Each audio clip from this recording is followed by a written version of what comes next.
بسم اللہ الرحمن الرحیم۔ السلام علیکم۔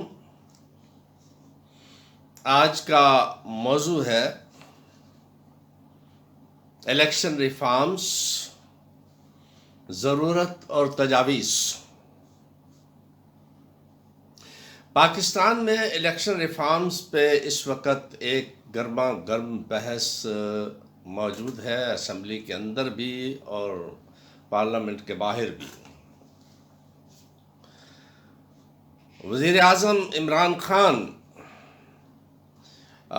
ایسی الیکشن ریفارمز کے متمنی ہیں اور اپوزیشن بھی متمنی ہے کہ جس سے ملک میں حقیقی لیڈرشپ کا انتخاب عمل میں ہو سکے۔ اس کے لیے جہاں تک ہمارا تجزیہ ہے کہ اس وقت کا الیکشن کا نظام وہ کافی حد تک ہم کہہ سکتے ہیں کہ کینسر زدہ ہے، جس کی میجر سرجری اور کیمیو تھراپی جو ہے وہ بہت ضروری ہے۔ اس میں ہم یہ کہہ سکتے ہیں کہ سسٹم میں تبدیلی جو ہے وہ ضروری ہے۔ تو اس کے لیے پہلے ہمیں یہ دیکھنا ہوگا کہ سسٹم میں الیکشن کی ہماری خرابیاں کون کون سی ہیں، اور اس کے بعد ہم دیکھیں گے کہ ان کو درست کس طرح کیا جا سکتا ہے۔ سب سے پہلے ہم اس میں دیکھتے ہیں کہ اہم ایکٹرز کون ہیں۔ اہم ایکٹرز جو ہیں وہ نمبر ایک ہم کہہ سکتے ہیں الیکشن کمیشن ہے، اور الیکشن کمیشن کو دو ان سے رابطہ پڑتا ہے: پیپل اور الیکشن مشینری، لوگ اور الیکشن مشینری۔ اور الیکشن کمیشن کے لیے جو اہم چیزیں ہیں وہ ان کی کانسٹیٹیوشنل گارنٹیز ہیں، کانسٹیٹیوشن ہے، اور اس کے علاوہ ان کے ریسورسز ان کے پاس کیا ہیں، اس کو امپلیمنٹ کرنے کے لیے ان کی ذمہ داریاں اور پاورز میں توازن ہے کہ نہیں ہے، یہ چیزیں ہم اس میں دیکھتے ہیں۔ تو ہمارا اس وقت تک جو کوشش رہی ہے وہ یہ رہی ہے کہ الیکشن کمیشن جو ہے اس کی پاورز کتنی ہونی چاہیے اور کتنی نہیں ہونی چاہیے۔ ہم نے اس کی اصل بیماریوں کو دیکھنے کی کوشش ہی نہیں کی۔ تو ہم یہ دیکھتے ہیں کہ جہاں تک سب سے پہلے ہم دیکھتے ہیں کہ اس میں خرابیاں کہاں کہاں ہیں۔ تو الیکشن کی اناؤنسمنٹ سے ہی اعتراضات اور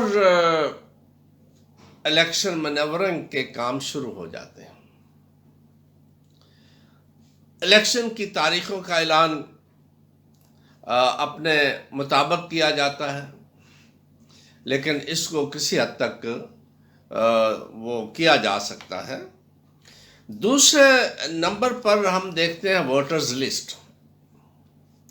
ووٹرز لسٹ پہ اعتراضات، ووٹرز کا اندراج، یہ اگرچہ نادرا کے ذریعے سے کافی حد تک ہم نے اس پہ کنٹرول کر لیا ہے، لیکن ابھی بھی مسائل موجود ہیں۔ ابھی بھی مسائل جو ہیں وہ اپنی جگہ موجود ہیں، کیونکہ ووٹرز لسٹ میں بعض اوقات ایسا ہوتا ہے کہ نزدیکی پولنگ اسٹیشن کی بجائے ووٹرز لسٹ جو ہے وہ کہیں اور ڈال دی جاتی ہے۔ اور میں نے بہت سے الیکشنز کے اوپر جو ہے وہ ڈیوٹی بھی دی اور الیکشنز میں جو ہے اس کو آبزرو بھی کیا براہ راست۔ تو وہاں پہ ایک بہت بڑی تعداد لوگوں کی ہے جو اپنی ووٹ کی پرچی اٹھائے ادھر ادھر گھوم رہی ہوتی ہے کہ ہمارا کون سے پولنگ اسٹیشن کے اوپر ووٹ ہے۔ یہ ایک بہت بڑا ایشو موجود ہے۔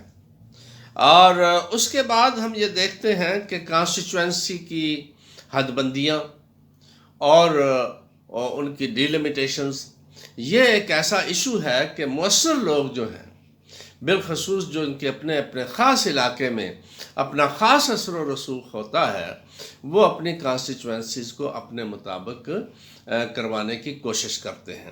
اس کے لیے ان کا مقامی اثر و رسوخ بھی استعمال ہوتا ہے، اور مقامی جو مشینری ہوتی ہے الیکشن کی، وہ ان سے رابطے میں ہوتی ہے، اور بالخصوص جو حکومتی پارٹی ہے وہ اس میں کافی اپنا رول ادا کرتی ہے۔ ورکرز کو کہا جاتا ہے، اور اس طریقے سے جو ان کے ہیوی ویٹ کسی خاص کانسٹیچوئنسی میں ہوتے ہیں، وہ اپنے مطابق کانسٹیچوئنسیز بناتے ہیں، جس کے ذریعے سے الیکشن جو ہے وہ اس کا فیئر، فری اور امپارشل ہونے پہ اثرات مرتب ہوتے ہیں۔ اس کے بعد ہم یہ دیکھتے ہیں کہ نامینیشن اور سیکروٹنی آتی ہے۔ نامینیشن اور سیکروٹنی میں دو فیکٹرز ہیں، ایک تو پولیٹیکل پارٹیز ہیں۔ پولیٹیکل پارٹیز کا ایشو یہ ہے کہ ان لوگوں کو بعض اوقات ایسے لوگوں کو دینا پڑتی ہیں ٹکٹ جن کو وہ نہیں چاہ رہے ہوتے۔ مثلا عمران خان صاحب، اس وقت بہت سے ایسے لوگ ہیں جن کو ٹکٹ نہیں دینا چاہتے تھے، لیکن وہ الیکٹیبل تھے، اور الیکٹیبل ہونے کی وجہ سے انہیں وہاں پہ ٹکٹ دینا پڑا۔ اسی طرح نواز شریف صاحب کی پارٹی بہت سے لوگوں کو نہیں دینا چاہتی تھی۔ اسی طرح پیپلز پارٹی ہو سکتا ہے بہت سے لوگوں کو نہ دینا چاہتی ہو، لیکن الیکٹیبل جو ہے ان کو وہ ٹکٹ دینے پر مجبور ہے۔ اور بہت سے ایسے لوگ جو ان کی پارٹی کے بڑے سینئر اراکین ہیں، اور جن میں معاملات کو سلجھانے کا اور اچھے پارلیمنٹیرین ہیں، ان کو وہ ٹکٹ دے نہیں پاتے کہ ان کے پاس کوئی خاص کانسٹیچوئنسی نہیں ہوتی۔ تو اس طریقے سے پولیٹیکل پارٹیز کی نامینیشن، اور پھر ایسی شکایات بھی موجود ہیں کہ سنگل کانسٹیچوئنسی میں بعض پولیٹیکل پارٹی چندے کے نام پر بھاری بھرکم رقوم لے کر اپنے ٹکٹ جو ہیں وہ الیکٹیبل کو بھی اور پیسے والے کو دیتی ہے۔ یہ ایسے بہت سے چندے کے نام پر ان سے وصولی کی جاتی ہے، اور یہ اربوں کے حساب میں پیسہ اکٹھا ہوتا ہے، بڑی پارٹی۔ جماعت اسلامی ایک ایسی پارٹی ہے جو اپنے ٹکٹ جو ہے وہ اپنے خاص جو ان کا فارمولہ ہے، پارٹی اراکین ہیں، ان کو دینے کی کوشش کرتی ہے، لیکن جماعت اسلامی جو ہے وہ الیکشن کی اس دوڑ میں اس بنیاد پر کافی پیچھے رہ جاتی ہے۔ یہ بات درست ہے کہ ان کے ممبر جو ہیں وہ بہترین ہوتے ہیں، پارلیمنٹیرین بھی ہوتے ہیں، اور وہ ایمانداری کے لحاظ سے بھی ٹھیک ہوتے ہیں، 62-63 پہ بھی اترتے ہیں، لیکن ان کے جیتنے کے امکانات اتنے ہی ہوتے ہیں جو آپ لوگوں کے سامنے ہیں، تو وہ باوجود کوشش کے اس میں پیچھے چلے جاتے ہیں، اور ہو سکتا ہے کسی وقت انہیں بھی اپنی پالیسی کو چینج کرنا پڑے۔ تو یہ ہمارے ہاں، اور پھر نامینیشن کے وقت وہاں پہ یہ ہوتا ہے کہ جب وہ محدود کانسٹیچوئنسیز ہوتی ہیں، وہاں پہ ڈائنسٹیکل جو سسٹم ہے وہ موجود ہے، باپ کا بیٹے کا، اور وہ ایک وراثت چلتی ہے، اور اس وراثت میں ہم یہ دیکھتے ہیں کہ بعض اوقات کی نوعمر بھی آ جاتے ہیں، اور سیکروٹنی کے مرحلے میں جو الیکشن مشینری ہے وہ بہت سا انڈر پریشر رہتی ہے، اور پھر بعض لوگ آ جاتے ہیں تو وہ سال 2 سال ان کے فیصلے نہیں ہوتے، اور وہ پوری بعض کا ٹرم پوری کر کے چلے جاتے ہیں۔ تو اس کے بعد کمپین آتی ہے۔ کمپین میں ہم یہ دیکھتے ہیں کہ آپ کے جو ریسورسز ہیں ان کا بہت زیادہ اثر و رسوخ ہوتا ہے، اور الیکشن مشینری ہے اس کے پاس اتنے ریسورسز ہی نہیں ہوتے کہ وہ الیکشن کمپین کو صحیح طریقے سے مانیٹر کر سکیں اور اپنے رولز اور ریگولیشن کو امپلیمنٹ کر سکیں۔ اور اس میں ہم یہ دیکھتے ہیں کہ اکاؤنٹیبلٹی جو ہے وہ مشکل ہو جاتی ہے، اور کمپین میں ہم لوگ اس چیز کو دیکھتے ہیں کہ ہورڈنگز ہیں، منی اورینٹڈ ہوتی ہے، بعض اوقات وہ ایک کمپین میں کوئی ایسے ایشوز ہوتے ہیں کہ وہ گئے کسی حلقے میں سڑک بننے والی ہے، فلاں بننے والی ہے، وہاں بھی کب بنی ہے وہ خود ہی اسے بنا دیتے ہیں. اس طرح ووٹوں کی خرید و فروخت کا عمل بھی جاری ہوتا ہے. مسلز وہاں پہ یوز ہوتے ہیں، طاقت کا استعمال ہوتا ہے، لڑائیاں جھگڑے فساد بہت ہوتے ہیں. تو کمپین کے دوران ایسے ان ڈیموکریٹک جو ہیں وہ رویے بھی ہوتے ہیں جو الیکشن کمپین میں کسی ایک کو اپنی دھونس اور دھاندلی کی بنیاد پر وہ کرتے ہیں. اور اس کا آپ یہ دیکھیے کہ اس وقت یہی جو ڈسکا کا الیکشن ہے، کراچی کا الیکشن ہے، جہاں پہ پورے ریسورسز الیکشن کمیشن کے پاس تھے، گورنمنٹ کے پاس پورے ریسورسز تھے، اس کے باوجود وہاں پہ شکایات کو دور نہیں کر سکے. اور وہ الیکشن کمپین اور پولنگ ڈے کی شکایات سب کے سامنے واضح ہیں. اس الیکشنز کو الیکشن کمیشن کو قلعدم قرار دینا پڑا. اس کے بعد پولنگ ڈے کی جو پرابلم ہے، پولنگ ڈے کے دن ہم دیکھتے ہیں کہ الیکشن مشینری جو ہے وہ بہت اس کے دو ایشو ہیں. ایک تو ان کے پاس ریسورسز بہت کم ہوتے ہیں. ایک کانسٹیچوئنسی پہ 2-3 نفر سپاہی ہوتے ہیں جو وہاں پہ موجود ہوتے ہیں، 5 زیادہ دے دیں گے، گورنمنٹ کے پاس بھی ریسورسز نہیں ہیں. اور وہ وہاں پہ الیکشن مشینری سے زیادہ وہاں کے لوکل لوگوں کے ساتھ ان کے تعلقات زیادہ ہوتے ہیں. یا وہ پارٹی جو حکومت میں ہو یا جس کے حکومت میں آنے کے امکانات ہوں، الیکشن مشینری کا اور ان کا رجحان ان کی طرف زیادہ ہوتا ہے. پھر الیکشن مشینری بذات خود وہ عارضی طور پہ ہوتی ہے، اور اس میں ہم یہ دیکھتے ہیں وہ خود ہائیلی پولیٹیسائزڈ ہوتے ہیں، ان کا سیاسی جماعتوں سے تعلق شالق بھی ہوتا ہے، یا اور لوکل لیڈرشپ کے ساتھ تو ان کا خصوصی تعلق ہوتا ہے برادریزم کی بنیاد پہ. اور اس کے بعد جب الیکشن ختم ہو جاتا ہے تو الیکشن ختم ہونے کے بعد ان کے لیے کوئی تحفظ نہیں ہے، کوئی گارنٹی نہیں ہے. تو وہاں پہ لوکل لیڈرشپ یا پولیٹیکل پارٹی جو ہیں ان کے دور دراز تبادلے کروا دیتے ہیں اور خجل خوار کرتے ہیں. بہت سی چیزیں ان کے لیے مشکلات پیش آتی ہیں. اس لیے وہ دباؤ میں رہتے ہوئے اپنی ڈیوٹی سر انجام دیتے ہیں. الیکشن پولنگ کی جو دھاندلی ہے اس کو منیمائز کرنا بھی مشکل ہے، اس کو بالکل ختم کرنا تو اپنی جگہ دور کی بات ہے. اس کے بعد ہم یہ دیکھتے ہیں کہ اوورآل جو پبلک کا ہے، پورے الیکشن پولنگ اسٹیشن ہاسٹیج ہو جاتے ہیں، ان پہ قبضہ کر لیا جاتا ہے. سیکریسی نام کی چیز نہیں رہنے دی جاتی، سامنے لگا کے مورے لگواتے ہیں. یہ ایسے واقعات موجود ہیں. اور اسی طریقے سے پولنگ اسٹیشن پہ ٹیرر مختلف باہر پھیلایا جاتا ہے، اندر بھی پھیلایا جاتا ہے، اور وائلیشن آف سیکریسی ہوتی ہے. پولنگ اسٹیشن بند کر دیے جاتے ہیں، جہاں پہ وہ دیکھتے ہیں کہ ہم نہیں کر پا رہے تو وہ طاقت سے پولنگ اسٹیشن کو بند کر دیتے ہیں. ایسے بہت سے پولنگ اسٹیشن کی بہت سے الیکشنز میں ان کی دے سکتے ہیں. اور لیٹسٹ جو آپ کا ڈسکا کا ہوا، جہاں پہ پوری جس کی میں پہلے بھی بات کر چکا ہوں، تو وہاں پہ آپ نے دیکھا کہ کس طریقے سے جو ہے وہ مسلز کا یوز ہوا اور پولیٹیکل پارٹیز نے کس انداز سے وہاں پہ، یعنی پولنگ کا عملہ ہی غائب ہو گیا. باہر جو ہے وہ دنناتے لوگ پھر رہے ہیں اسلحے کے ساتھ. وہ کس پارٹی کا ہے کس کا نہیں، ہم اس بحث میں نہیں جاتے، لیکن یہ واقعات وہ ہیں جو پولنگ ڈے کے الیکشنز کے اوپر الیکشن کمیشن کو بے بس کر دیتے ہیں. اور الیکشن کمیشن جو ہے اس نے آپریٹ کرنا ہوتا ہے گورنمنٹل مشینری کے ذریعے سے، اور گورنمنٹل مشینری کے اپنے مفادات اس قدر وابستہ ہوتے ہیں حکومت کے ساتھ اور لوکل لارڈز کے ساتھ کہ وہ ان کے دباؤ میں آ کر بعض اوقات صحیح فیصلہ نہیں کر پاتے.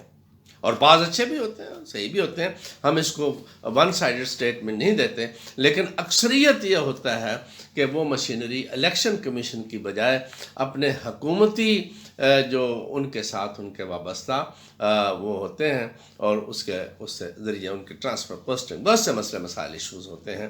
وہ الیکشن مشینری بھی اور لا انفورسمنٹ ایجنسیز بھی وہاں پہ ہمیں پیش آتا ہے. اس کے بعد الیکشن کے آفٹر افیکٹ ہم دیکھتے ہیں کہ برادریاں آپس میں گتھم گتھا ہیں، لڑائی ہیں، جھگڑے ہیں، فساد ہیں. اور الیکشن میں آپ یہ دیکھیے کہ برادری، فیوڈل لارڈز اور یہ ہمارا جو وراثتی سسٹم جو ہے اس الیکشن میں مضبوط سے مضبوط ہوتا چلا جا رہا ہے. اور پھر جو پولنگ اسٹیشن کے بعد فیصلے ہوتے ہیں وہ سال ہر سال تک ان کے اوپر کوئی عمل درآمد نہیں ہو پاتا. یہ وہ ہماری الیکشن کی بیماریاں ہیں، خرابیاں ہیں، ویکنیسز ہیں، جن کی وجہ سے ہمارے الیکشنز جو ہیں ان میں نمبر ایک تو جو اصل میجورٹی ہے وہاں نہیں پہنچ سکتی، اور ہم یہ دیکھتے ہیں کہ جو حکومت بناتے ہیں ان کو ٹوٹل ووٹس میں 10% بھی ووٹنگ کیپیسٹی ان کے ووٹ نہیں ہوتے، لیکن وہ حکومت میں آ جاتے ہیں۔ اس کا ڈیٹا ہم تفصیلی لیکچر میں دیں گے۔ تو یہ، اور لوگوں کو اعتماد نہیں ہوتا، جی ہم نے تو نہیں کیا، یہ تو ویسے ہی ہو گئے ہیں، دھاندلی سے ہو گئے ہیں، اور اس کے بعد کمپینیں شروع ہو جاتی ہیں، اور وہ اسمبلی بڑے اطمینان سے اور تم تراک سے اور اعتبار اور اعتماد سے اپنا کام نہیں کر پاتی۔ یہ ایک حقیقت ہے جس کو ہمیں جاننا پڑے۔ اب اس کا علاج کیا ہے؟ اس کے لیے ہم یہ دیکھتے ہیں کہ یہ ایک کینسر ہے جس کے لیے کیموتھراپی کی ضرورت ہے، جس کے لیے میجر آپریشن کی ضرورت ہے، جو ہمارے سیاسی نظام کو کھایا جا رہا ہے، گھن کی طرح کھایا جا رہا ہے، تو اور مکمل سسٹم کی اوورالنگ کی ضرورت ہے۔ تو اس میں ہم یہ دیکھتے ہیں کہ سسٹم کو کس طرح ہم درست کر سکتے ہیں۔ اس کے دو پہلو ہیں۔ نمبر ایک، جو ہمارا ٹارگٹ ہوتے ہیں وہ ہے الیکشن جو ہے وہ پروپورشنل ریپرزنٹیشن پہ ہو۔ ہم دیکھتے ہیں کہ لوگ کتنے حصوں میں تقسیم ہیں، ان میں میجر ایکٹرز ہیں political parties, heavy weight politicians, feudal lords ہیں، یہ وہ ہیں، مقامی لوگ ہیں، یہ اس میں دو اہم ایکٹرز ہم کہہ سکتے ہیں، تو جو اس کو ڈومینیٹ کرتے ہیں۔ تو پروپورشنل ریپرزنٹیشن سے ہم اس کو درست کر سکتے ہیں۔ دوسرا معاملہ جو ہے وہ ہمیں اسمبلی کی مدت اور انتخاب کی جو عمر ہے اس کو درست کرنا ہوگا۔ یہ میری پروپوزلز ہیں، یقیناً کسی کو پسند آئیں گی، کسی کو نہیں آئیں گی، اور میرا اس کے اوپر پورے آرگومنٹس موجود ہیں۔ نمبر ایک، اسمبلی کی مدت جو ہے وہ 5 سال سے 4 سال کر دی جائے، اور اس میں انتظار کرنا آسان ہوگا پاکستان کے اس میں، اور وہ 4 سال کے اندر اپنی پالیسیز کو شروع سے لے کر آخر تک انہیں ایگزاسٹو کام کرنا پڑے گا، اور وہ اپنے کام کر پائیں گے۔ اور جو پالیسیز میں کنٹینیوٹی ہے وہ پارلیمنٹ میں کنٹینیوٹی کی بنیاد پہ، لیڈرشپ کی کنٹینیوٹی کی بنیاد پہ آتی ہے، 1 سال سے فرق نہیں پڑتا۔ اب اس کے بعد ایج ہے، ووٹرز ایج 18 سال ہے، کر دی گئی ہے، لیکن 21 سال زیادہ مناسب ہے پاکستان کے پولیٹیکل کلچر میں۔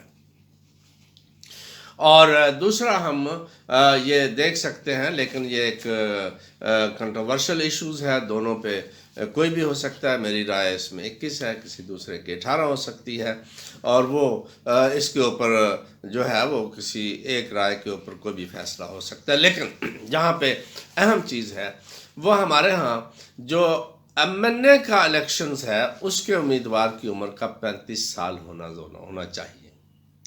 پروونشل اسمبلی کی عمر جو ہے وہ 30 سال ہونی چاہیے، اور جہاں تک آپ کے لوکل باڈیز کے انتخابات ہیں اس کی عمر 25 سال ہونی چاہیے۔ اور ہم یہ دیکھتے ہیں منسٹرز جو ہیں، منسٹر کی کم از کم عمر خواہ وہ پروونشل ہو یا مرکزی ہو 35 سال ہونی چاہیے، اور پرائم منسٹر کی کم از کم عمر جو ہے 45 سال ہونی چاہیے۔ یہ ہو سکتا ہے کہ کسی نوجوان کی میچورٹی کسی 60 سال کے بندے سے بھی زیادہ اس میں ہو، لیکن یہ ایکسیپشنز ہیں۔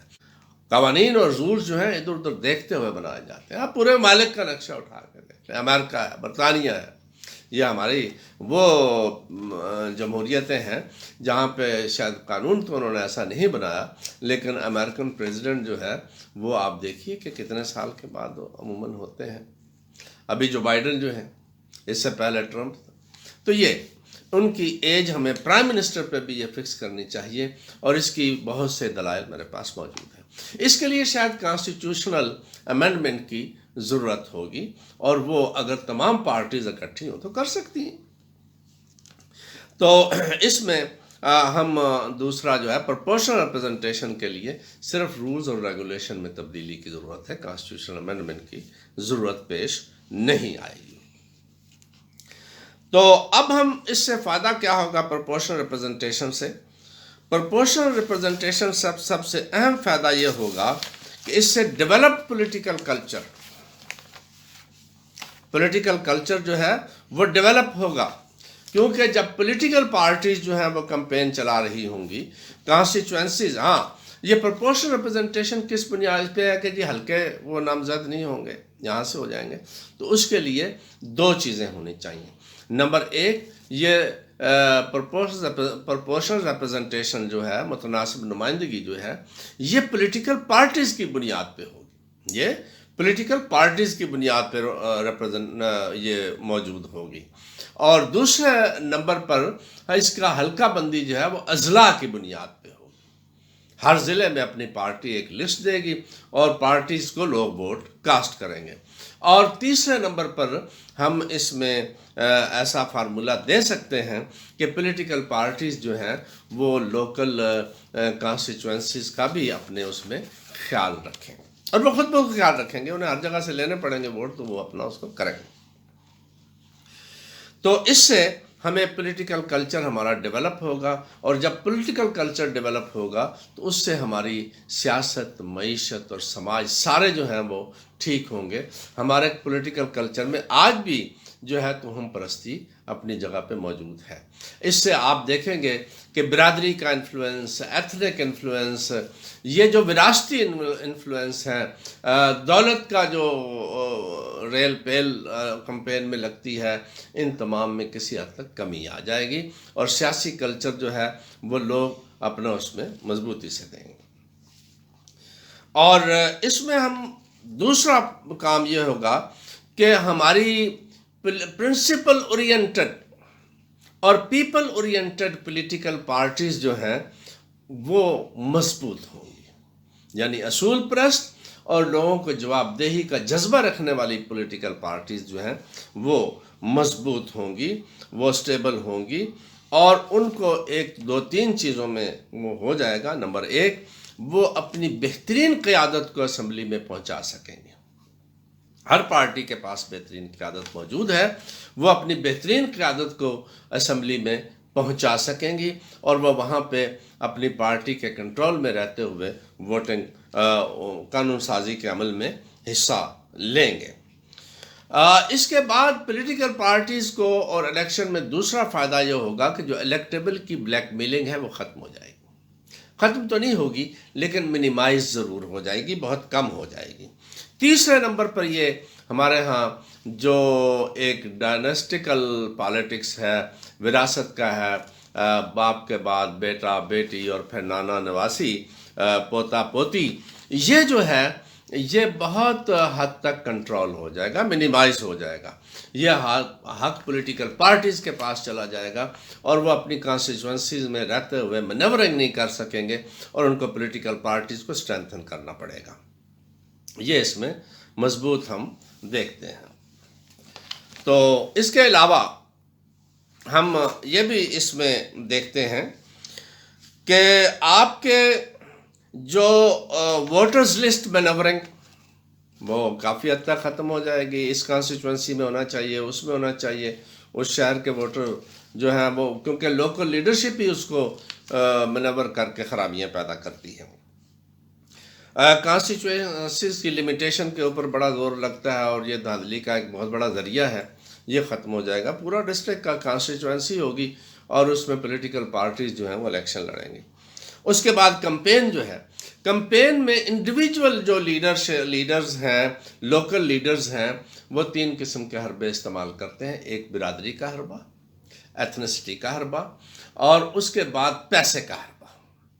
پیسے میں فلیگ، جھنڈے، ہورڈنگ، اور اس کے بعد الیکشن کی خرید و فروخت، اور پھر ڈیولپمنٹ کام اپنی جیب سے کروا دینا۔ اربوں روپے کا خرچ ایک ایک الیکشن کے اوپر لوگوں کی کرنے کی کیپیسٹی ہے، اور وہ پہلی دفعہ الیکشن لڑنے کے بعد بھی اس کانسٹیچوئنسی میں جیت جاتے ہیں۔ تو یہ اس میں ہم کہیں گے کہ یہ کم ہو جائے گا۔ پولیٹیکل پارٹیز جو ہیں وہ اپنے طور پر میڈیا ایکسکیوز می، جو ایک بہت بڑی پاور ہے، تو میڈیا پر بھی پولیٹیکل پارٹیز جو ہیں وہ ہوں گی، اور اس قسم کا انتظام کیا جائے گا۔ جو اس وقت میڈیا جو ہے بالکل ون سائیڈڈ ہے، دو چار پولیٹیکل پارٹیز کے لوگوں کو بلا لیا جاتا ہے، اور وہ اس کے اوپر گفتگو کرتے رہتے ہیں، وہ انٹلیکچولی اور وہ تمام چیزیں کافی حد تک محدود ہوتی جا رہی ہیں. بہرحال اس پہ بعد میں بحث ہوگی. تو الیکشن سٹیشن پہ ٹیرر جو ہے وہ منیمائز ہو جائے گا، کیونکہ وہ جو فیوڈلز اور انڈسٹریلسٹ اور برادری اور جگادری جو ہیں وہ کافی حد تک وہ پھر اس میں جب ان کو براہ راست فائدہ نہیں ہو رہا ہوگا تو وہ اس طریقے سے ٹیرر اور اپنے اس پہ نہیں کریں گے. اور اس کے بعد ہم دیکھتے ہیں پولنگ سٹیشن کے جو نتیجے میں جو ہمارے پاس لیڈرشپ آئے، اس کے بعد کے ایفیکٹ جو ہیں وہ یہ ہے کہ الیکشن مشینری کے لیے جو خوف ہوتا ہے وہ کم ہو جائے گا. بعض اوقات دشمنیاں پڑ جاتی ہیں، لوگوں کی قتل و غارت ہوتی ہے. وہ پولیٹیکل پارٹیز جب ہوں گی تو وہ انڈیویجولز کے رول میں کافی حد تک کم ہو جائے گا. اور اس طریقے سے اور پھر الیکشن کمیشن جو ہے اس کے لیے بڑا آسانی سے جو فیصلے ہیں وہ جلدی کرنے میں ان کو آسانی ہوگی، کیونکہ پولیٹیکل پارٹیز کے کسی اگر لیڈر پہ ہے تو اگر وہ جاتا ہے تو اس سے نیکسٹ والے کو وہ اپوائنٹ کر دیں گے، تو وہ چیزیں وہاں پہ اس انداز سے نہیں رہیں گی. اب اس کا نتیجہ کیا ہوگا؟ اس کے نتیجے میں ہمیں بہترین اور سیاسی قیادت جو ہے پارلیمنٹ میں ہماری پہنچ جائے گی، جو صحیح ملکہ رکھتے ہیں، لوگ چیزوں کو سمجھتے ہیں، چیزوں پہ ان کی گرفت ہے. جو کسی بھی پولیٹیکل پارٹی کی کریم ہے وہ وہاں پہ پہنچے گی. پولیٹیکل پارٹیز کے ٹیکنوکریٹس پہنچیں گے، پولیٹیکل پارٹیز کے انٹلیکچوئل پہنچیں گے. ہمارے پاس کمی نہیں ہے. اور ان کا پولیٹیکل پارٹیز کا وہ مخاصمت نہیں ہوگی جو مخاصمت اس وقت ان کے درمیان ہوتی ہے. آپ نے اسمبلی کا حال دیکھا، اسمبلی میں ان ممبرز کی طرف سے زیادہ ہوا جو ممبرز اپنی علاقائی کیپیسٹی کی بنیاد پر جیت کے آتے ہیں، اور شاید وہ پارٹی میں بھی اتنی وانٹڈ شخصیات نہیں ہوتی. بہرحال یہ جھگڑے اور یہ کافی حد تک پولیٹیکل پھر یہ ہے کہ پولیٹیکل پارٹیز جو ہیں پبلک کو لیے فائدہ کیا ہوگا کہ پولیٹیکل پارٹیز ہر محلے میں اکاؤنٹیبل ہے، ہر جگہ پہ اس کا ورکر ہے. تو پولیٹیکل پارٹیز نے الیکشن میں جانا ہوگا تو وہ ایسے کام کریں گے جو پبلک اورینٹڈ کام ہوں گے، جو نیشنل انٹرسٹ کے کام ہوں گے، جو نیشنل انٹیگریشن کے کام ہوں گے. وہ اپنے انڈیویجول قانون ساز جو ہے وہ صرف قانون سازی کا عمل کرے گی، وہ جا کے گلیوں اور محلوں کی سڑکیں نہیں بنائیں گے جو اس وقت ہوتا ہے کہ ممبر جو ہیں وہ زیادہ ڈیولپمنٹل فنڈ کے چکر میں ہوتے ہیں تاکہ اپنے حلقے میں کام کروا لیں اور دوبارہ جیت جائیں. تو یہ کام جو ہے پھر پروونشل گورنمنٹ کے پاس رہے گا اور لوکل گورنمنٹ کے پاس رہے گا. تو قانون ساز جو ہے وہ ان چیزوں سے اباؤ ہوگی تو ان کو بہترین طریقے سے عوامی ووٹ جو ہے وہ حاصل ہو سکیں گے. تو اس طریقے سے ہم الیکشنز کی دھاندلیاں بھی ختم کر سکتے ہیں. بہترین اور ٹرسٹڈ لوگوں کو پتہ ہوگا کہ یہ ہماری بات ان کو ہم نے منتخب کیا ہے، وہ لیڈرشپ آئے گی، سیاسی کلچر مضبوط ہوگا، ڈیولپ ہوگا، پولیٹیکل پارٹیز مضبوط ہوں گی. اس لیے ہماری سجیشن یہ ہے کہ پرپورشنل ریپرزنٹیشن اور دوسرے نمبر پر ایج فیکٹر اور اسمبلی کی مدت کا 3 وہ الیکشنز کے حصے ہیں جن کو درست کیا جانا ضروری ہے، اور اس طریقے سے بہت سی چیزوں پہ ہم قابو پا سکیں گے. Thank you very much.